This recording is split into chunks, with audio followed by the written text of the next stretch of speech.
Hi, we're Brittany and Karah, your trauma-informed besties, here to illuminate a pathway of healing and empowerment for moms ready to live a life at their fullest potential.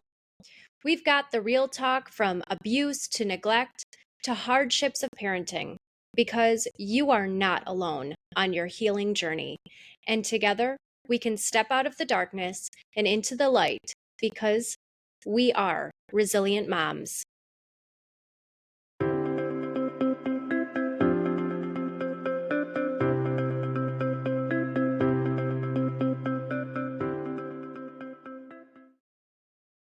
Welcome back, Brittany. Hi. Hi, I'm so excited for this whole series on our birthing experiences. And I know last week's episode, we talked about that this week was going to be with our postpartum depression. Things got changed around. We're jumping in, and I'm going to be talking about my birthing experience today. And then we're rounding out the series with our postpartum coach next week. So I'm really excited about that. Yeah, got to be flexible. Hey, anything can happen. So thank you, audience, for being flexible with us. And make sure to tune in next week to listen to our postpartum coach.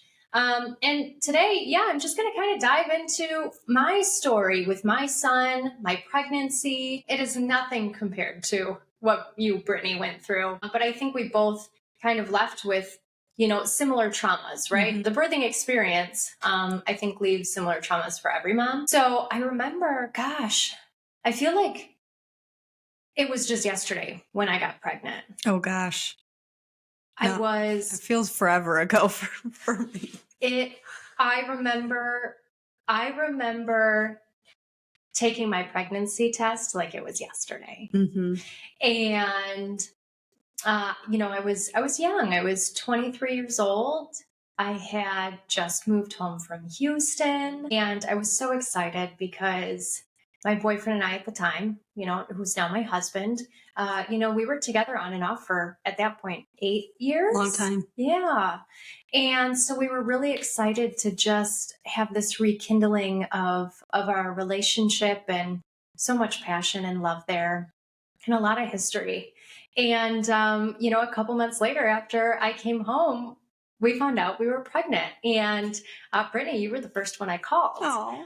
I remember, at 23 years old, if anyone who's our listener wasn't planning to get pregnant, Mm-hmm. and you were that age or in that area, there's a lot of, I think, anxiety Mm-hmm. and nerves. And I had a job, but again, at 23 years old, I wasn't making a ton of money. We didn't have our own place, none of that. Well, and what's interesting is you're saying this now. This week alone, I have had 2 women come to me who are in their 30s, working, very stable, just found out they were pregnant and had a slight freak out. Yes. Like tears. So yes, age makes a difference, but some of those fears and anxiety don't ever go away, no matter how stable and ready you are for a child. Yeah. And I think it goes back to whether you plan it or not. Mm-hmm. You were a very big planner. You knew what you wanted. Except for Callie.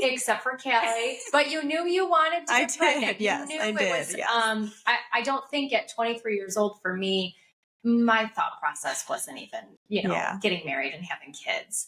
So, but I'll agree with you. There are women who are as young as 14 years old, all the way up to maybe they're in their 40s. And all of a sudden they're getting a surprise pregnancy. And all of us can experience that type of nerves and fear. And, so I'm right there with you. But I also, just like you were a planner. I think anyone who gets pregnant, whether it was planned or not, there's always going to be the nerves and the fear and the excitement. And, women were planners generally. So, and I think we also live in the what if. And, what if something happens? Or is my baby, I think our number one worry is, or concern is, we just want our baby to be healthy. Mm-hmm.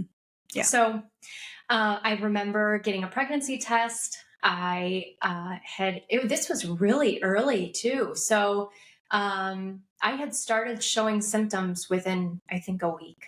Oh, wow. I was starting to have nausea. I was waking up in the middle of the night to use the restroom a lot. And so. Yeah, you were really early when Really you found early. out. Yes. Because they didn't even see anything, right? Yes. So I'm going to dive into that. Okay. So I did take a pregnancy test. It showed that I was pregnant very, very early. And, I think I have a lot of shame in what I'm about to say, but I think and I still hold on to it. But there was a point in time where I thought about not keeping my baby. Mm-hmm. And now, 9 years later, that's heartbreaking for me to think about. But at 23 years old, when you're not set up and you don't know what the next steps look like, and you just moved home, and your whole life is going to change in a heartbeat. Mm-hmm. So it was all kind of a fluke. I definitely believe that there is a higher power who watches over us and guides us in certain directions. And so, my boyfriend at the time, we wanted to know what our options were. So we did go to Planned Parenthood. Thank you. And we had started talking to them just to get to know what our options were. And they had done an ultrasound, and they said they couldn't find my baby. And they put a fear into me that I had an ectopic pregnancy. So from there, we immediately rushed to the hospital. For anyone who doesn't know what an ectopic pregnancy is, it is the egg that gets stuck inside the fallopian tube. Mm-hmm. And if it doesn't make its way all the way to the uterus, it can burst the fallopian tube, and it could obviously then kill the baby and cause major harm or death to the mother too. So we rushed to the hospital. I'll say that was my sign. I was just going to ask you this. I don't think I've ever asked you, but did that experience change the trajectory of your life? 100%. So I remember even getting to Planned Parenthood and having concerns. I've had friends, I took them to a Planned Parenthood and went with them to go through an abortion.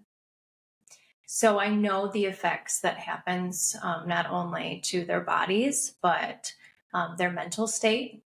And because I've been through that, because I've witnessed that, I think that's why I was struggling so hard, but also not knowing what I was going to do with this other human. Me, when I look back, I'm a child myself. Mm-hmm. What does that look like? So it's terrifying in both aspects. So the fact that they told me that they thought that I had an ectopic pregnancy and sent me to the hospital was immediately what changed my mind. Because it went from everything's fine, what are my options, Mm-hmm. to my baby needs to be safe. My maternal instincts immediately took over. And so we got to the hospital. They ran blood tests. They did they did an ultrasound. They did everything. And we found out that my baby was just really small. And I was only pregnant for 2 weeks. And they were surprised that the pregnancy test even came up positive. Yeah. Because of how early that I had shown. And from that moment forward, even though there's still a lot of fear and unknown, I knew for a fact I wanted my baby. Mm-hmm. So that's really happy. Even though there is shame in the thought of that's where my brain went to, I think everything happens for a reason. Mm-hmm. And I was supposed to have that moment of clarity. Mm-hmm. Right, because who finds out they're pregnant at 2 weeks? And you said you were sick. Yeah. Already. Yes. How did the rest of that first trimester? It was horrible. It was horrible. I couldn't drink orange juice. Mm. As soon as orange juice would touch my stomach, I'd vomit it up. So that was out. I had to wake up every morning and have saltine crackers by the side of my bed because if I didn't eat it, then I'd vomit. I could barely brush my teeth because I'd vomit. I remember my now husband, we were getting out of the car down the street from your house and we had just had breakfast. I was so mad. I get out of the car and I come around and I just vomit all over the cement. And my husband, being who he is, funny and comedic and likes to find joy in the little things, videotaped me and sent it to your now husband. I do not remember this. Like, I need to see this video. I don't know if it's out there anymore, but me being me, I think I laughed, but then I was angry. Yeah. Come on, are you going to take care of me? He's like, seriously, you've been vomiting so much. I don't know what to do anymore. So I think all the way until January. I got pregnant in October, all the way through about January. I was really nauseous. And other than that, you might be able to help me with this, but I don't remember having any other crazy symptoms. I had some cravings. I think my biggest craving was Sociables crackers and cream cheese. Ew. And oh my God, it's so good. I still eat it to this day. I never had any cravings. Highly recommend. Maybe pizza. A margarita pizza might have been my craving for my first one. So, like, it was a smooth pregnancy after that. You got sick until... Well, I think, I don't think we talk enough about the joys of pregnancy. Like the little flutters. Yeah. And, like, it was during a time when Bruno Mars' Uptown Funk came out. This is not what I was expecting you to say. I am telling you, every single time that song came on, my son was dancing in my stomach. And the song would stop and he would stop. The song would come on, he would dance. He'd move around and he'd kick and he'd dance. And he loved this song. I also remember a really funny moment. I find it funny, but it's also one of those heroic moments. And Dom, our good friend Dom. So it was Super Bowl Sunday.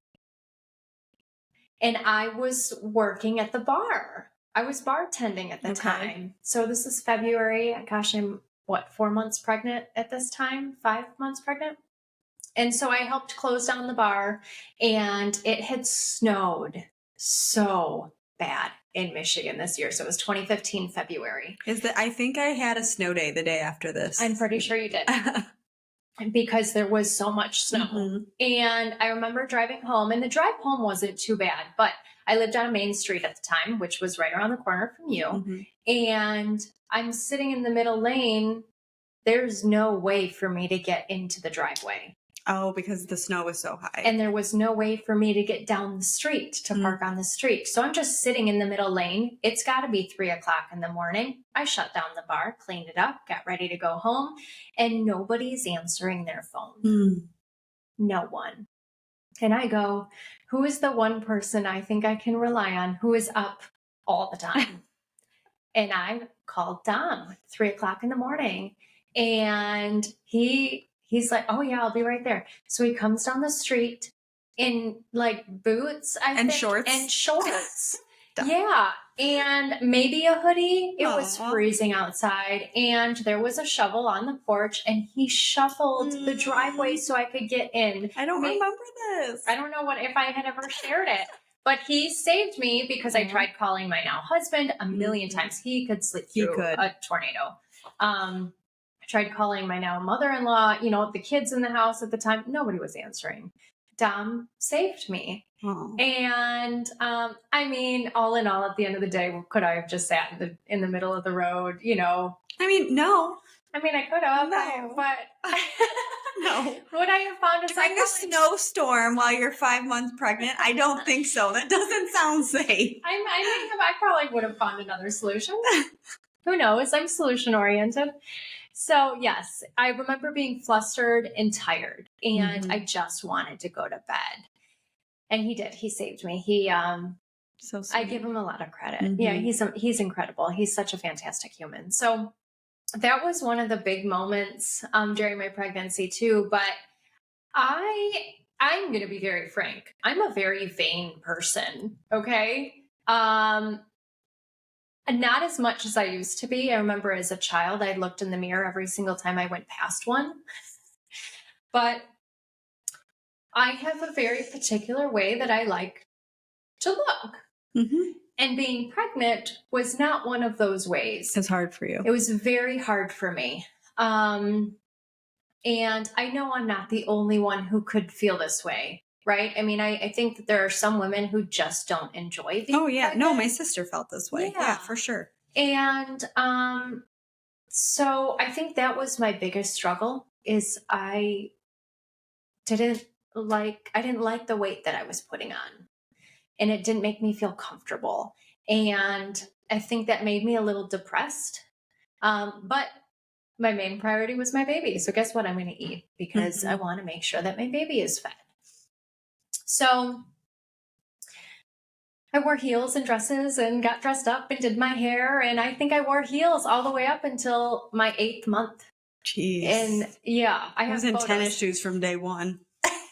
It was like, that's my look. I mean, of course, other days, if I'm not leaving the house, I'm literally in just sweats. But so I think that was another big thing for me too, is the way I looked, the way I felt, and not being ready. I think very much if I did get pregnant now, which I'm not ever planning to get pregnant again, the thought process would be different. Oh, yeah. Yeah. So, okay, let's enter into month 9. How far did you make it to 40 weeks? Oh, yeah. Okay. Oh, yeah. I still can't imagine making it that long. He would have lived in there forever. Okay.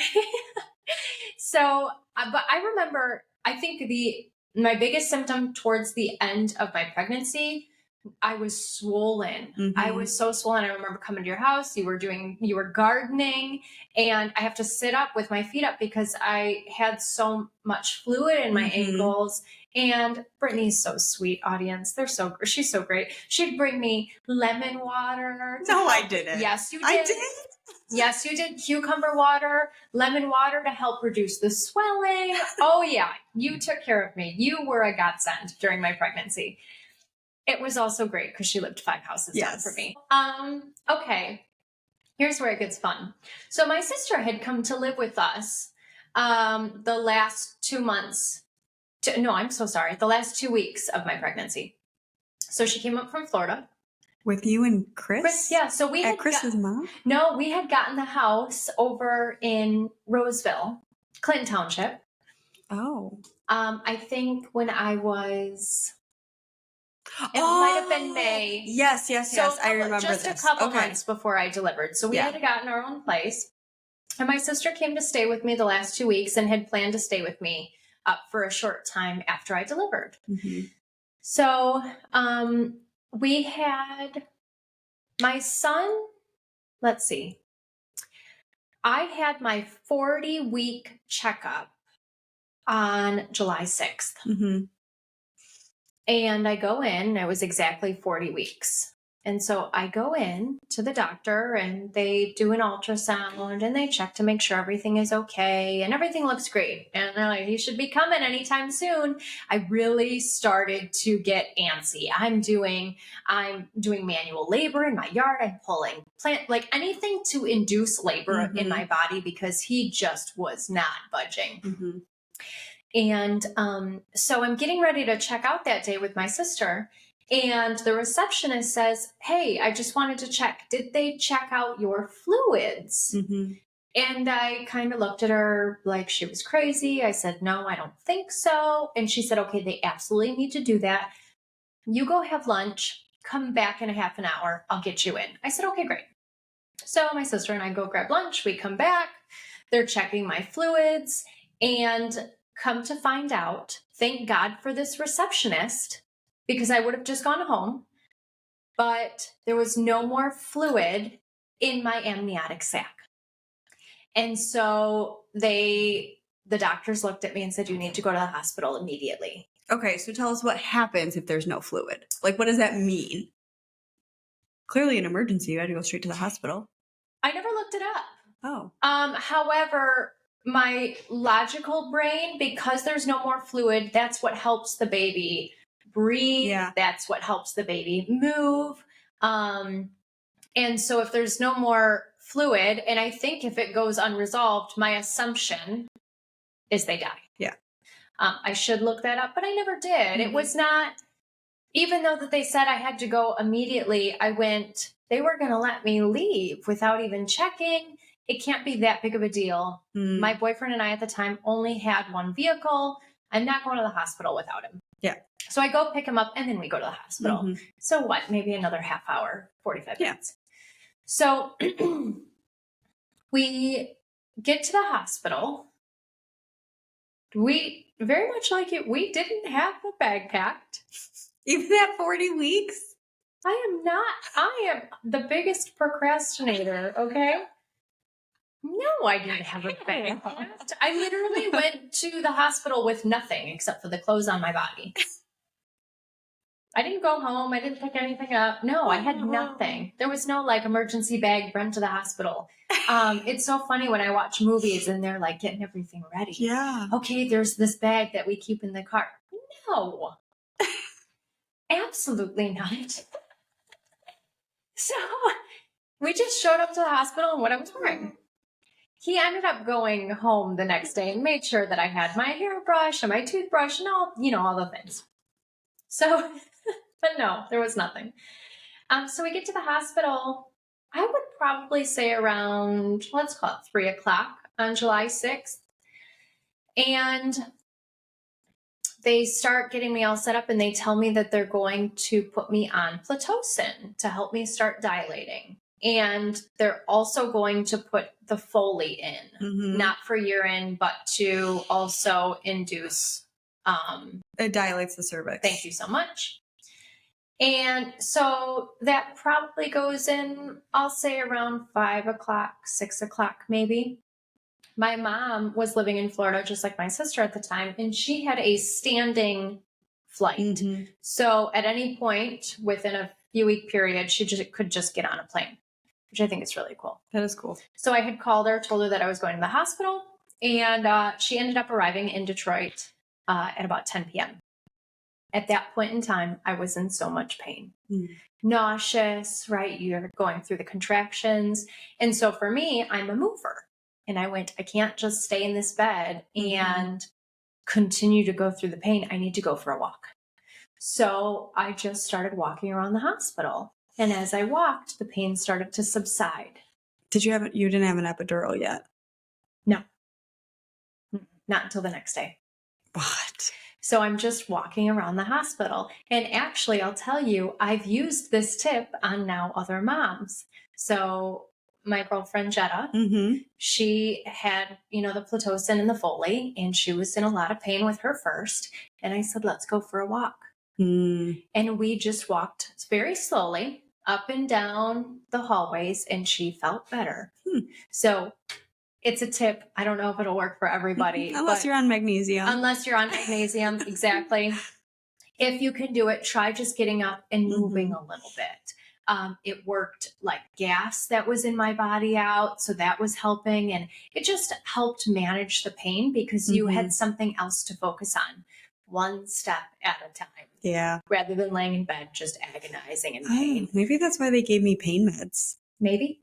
I couldn't get up and move and do anything about it. I was stuck. Yeah. So I ended up making it through it fine. And I remember, as the night progressed, I was able to handle the pain a little bit better. And I went, well, if this is how contractions are, I'm not going to need an epidural.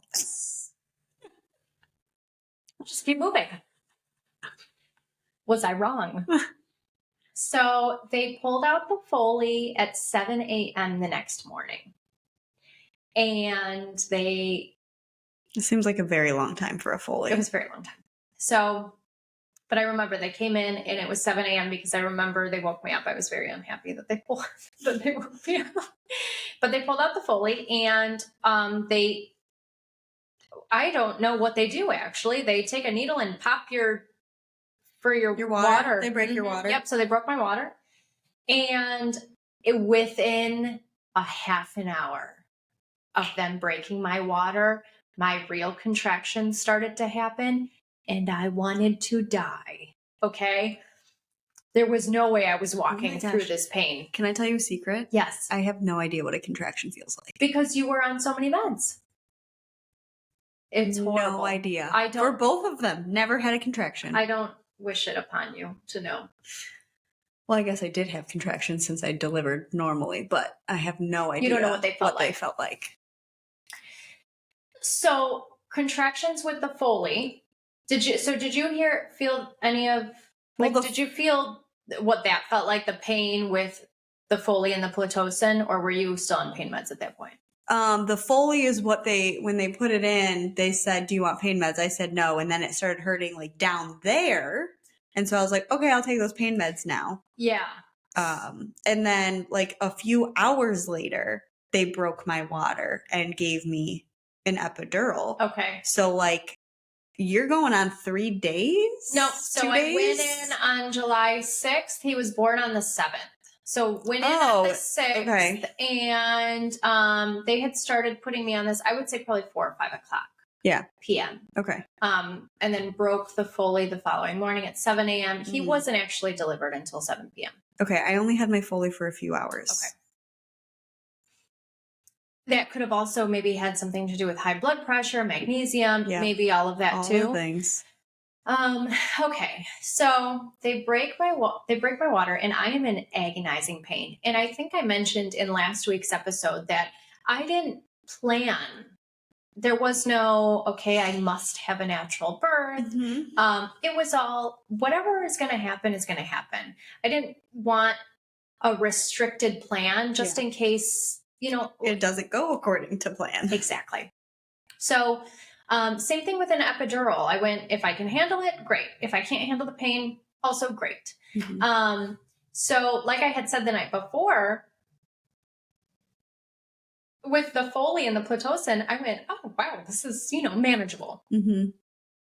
As soon as I started feeling the pain from my true contractions, I called the doctor and I said, I can't. I think I tried to manage without it for about an hour and then I couldn't. I went, I need an epidural now.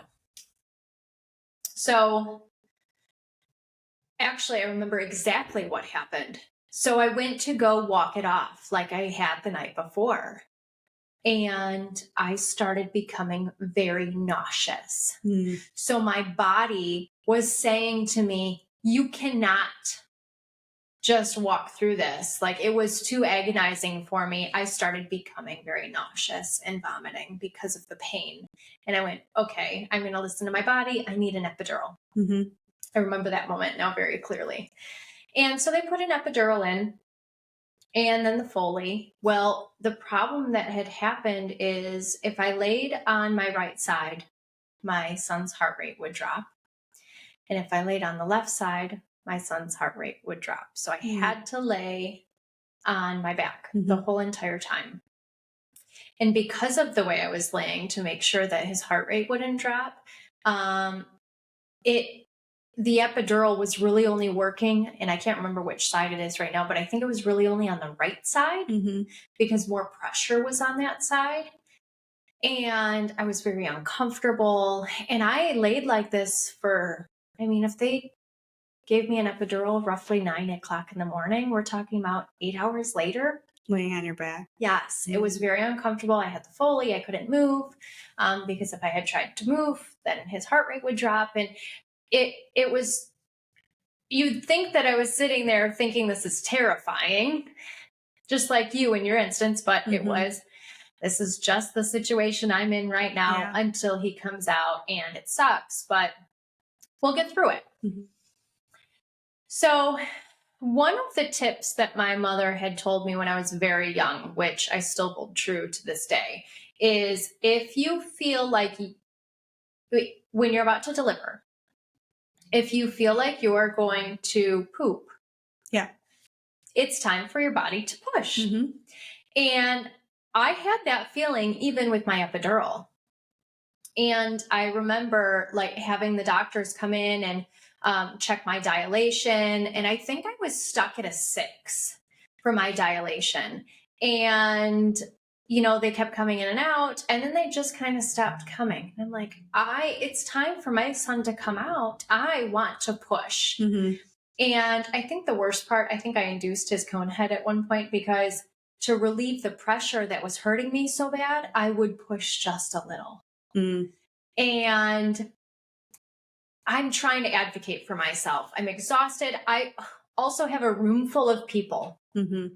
I have my now husband. I have my sister. I have my father. I have my mother. I have my brother. I think my grandma was there at one point.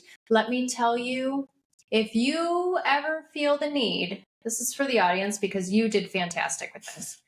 If you ever feel the need to not want your family to be there, push back, set boundaries. Yep. And do it before you get to the hospital, because when you're in the state of laying on that bed and the pain that Karah's describing, like, it's going to be harder for you to hold those boundaries. Absolutely. And you can't you're not getting up at that point. Like, that's the only part of my pregnancy that I planned. No one's allowed at the hospital. Mm-hmm. And I think between my story and your in-laws' stories and things of that nature, you were able to say, oh, I don't want that. Mm-hmm. Yeah, I didn't have that. Mm-hmm. I didn't have anything to model after. I just wanted my family there. So, yeah, they're all, who knows? They're just chit-chatting away for hours on end, and I'm there in dying. Yeah, like, can you guys get out of here? Let me sleep. But I'm trying to advocate for myself. My son is coming. Mm-hmm. It is time. And finally, the doctor had come in after my request of multiple times, and he went, okay, you're right. Your son is trying to come out. You're absolutely not dilating. We need to get you in for an emergency C-section. I went, finally. Oh, did you? Yeah, like at this point, I didn't care what just get him out. Just get him out. I know he wants to come out. It's time. Get him out. So, you know, they take you into where you get the C-section, and it was, I remember that like it was yesterday too. Just the feeling of your body being pulled and pulled side to side and up and down. And I didn't have enough medicine left in my epidural, so I could feel them slicing me open, which was so much fun. And I'm telling the doctor, I'm looking at my now husband next to me. I'm like, I need more medicine. I need more epidural. And so he ends up calling the doctor. And I remember the doctor just kind of like peeking over the sheet that separates my head from my stomach. And I'm like, I need more medicine. He's like, no, you're fine. You just feel like pressure. And I went, you are literally slicing me open right now. And he kind of like looked over and he went, she needs some more medicine. And so then they gave me some more drugs. And I think at that point, because I was so high, is what led to everything else. And so finally, my son comes out. They had nicked him on his eyes, on his eyelids. And so he had little tiny like red marks over his eyelids where he had gotten nicked. And he had this cone head, like little cone head, my sweet poor baby. But I'm still out Jesus' arms. Yeah. And they try handing me my baby. Well, at this point, I think because I'm so high, I have so much pain meds in my body, I don't have any control over my body. And so they try handing him to me. And I looked at them and I got angry. I said, if you give me my fucking child, excuse my French, I will drop him. And what is wrong with you? Yes, of course I want my child, but there's no way on earth that I would be able to take care of my child right now. And within moments, I remember just passing out. So from there, you know, they take you into recovery. And I remember kind of being all out of sorts because I didn't remember how I had gotten to recovery. And I woke up and I think it was my mother who was holding my son. And she comes over and she tries getting him to latch.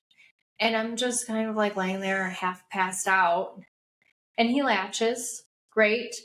But then I passed out. I don't remember, and that's so terrifying. But you, just like your story, I don't remember if they took him away or not. Well, I was wondering, like, where does the baby go during recovery? I thought in a normal circumstance. Okay.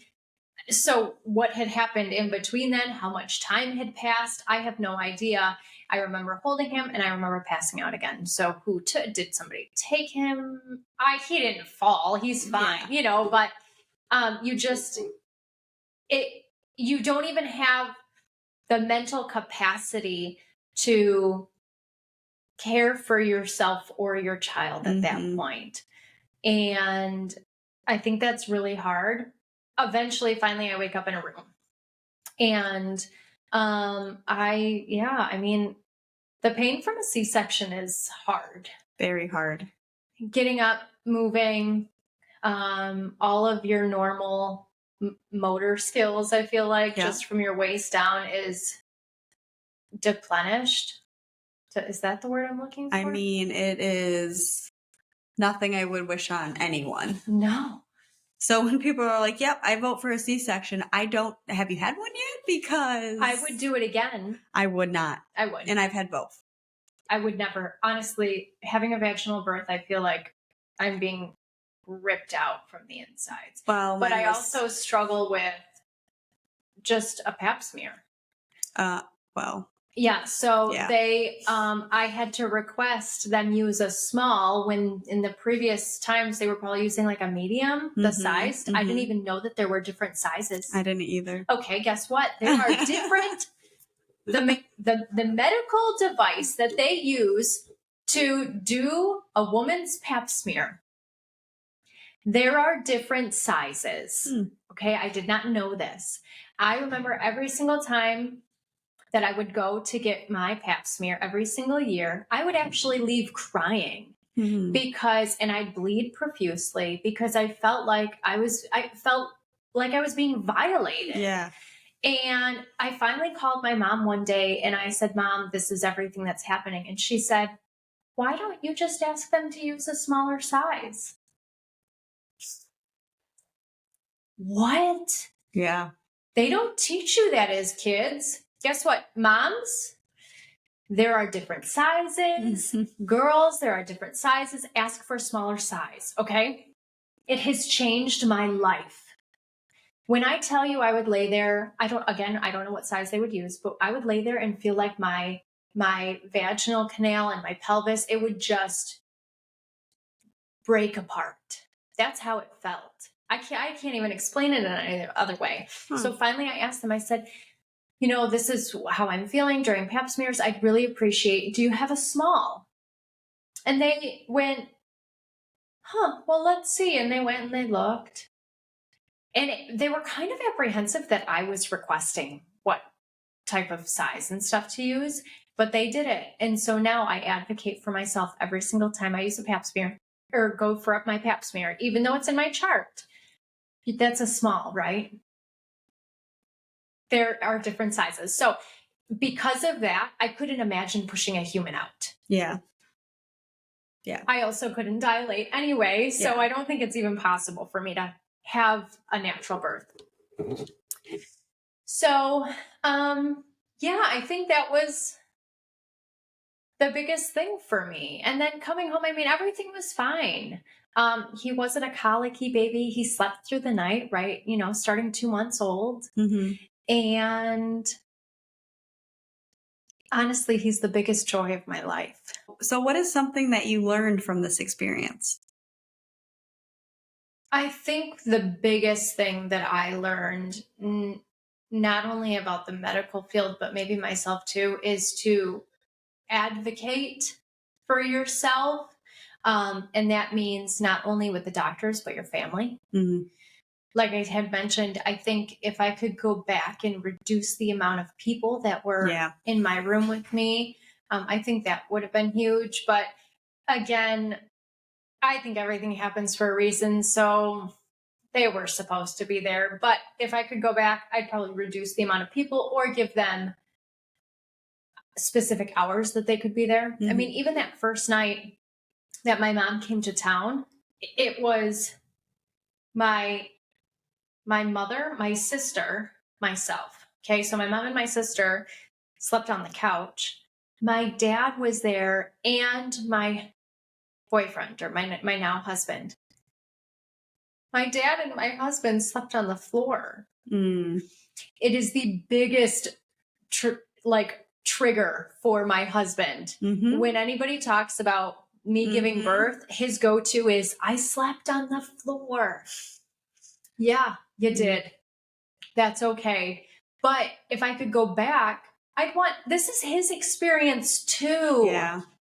And I think that's another thing too, is I don't think we give enough credit to our husbands or our babies' fathers, because it's their experience too. And at the time, I don't even think I was thinking about him. How could you? Look at everything else going on. Exactly. If I'm being so true to myself, I was not thinking about him and his experience. I have to give him so much credit. He is an incredible person. And he just lets it all go, right? Oh, okay. You guys want to sleep on the couch? That's fine. Just throw me a blanket and I'll sleep on the floor, right next to your dad. But he should have been there right next to me on the couch. It should have been, that intimate experience where it was just he and I, spending an evening together, going through the pain together. And it was my choices that led to that not happening. Mm. So I would definitely say advocate for yourself. Make sure you set proper boundaries. And if you know something is wrong, don't be quiet about it. Speak up loudly, and make sure that the person or people who are with you in that room are also speaking up loudly for you. Yeah. And that's the perfect segue, because next week, boundaries come up during postpartum a lot. So if you can learn it during the delivery, continue it on postpartum. Absolutely. Well, I'm so excited for next week's episode. Thank you again, Brittany, for an incredible episode as always. And audience, we'll see you next week. Bye. Bye.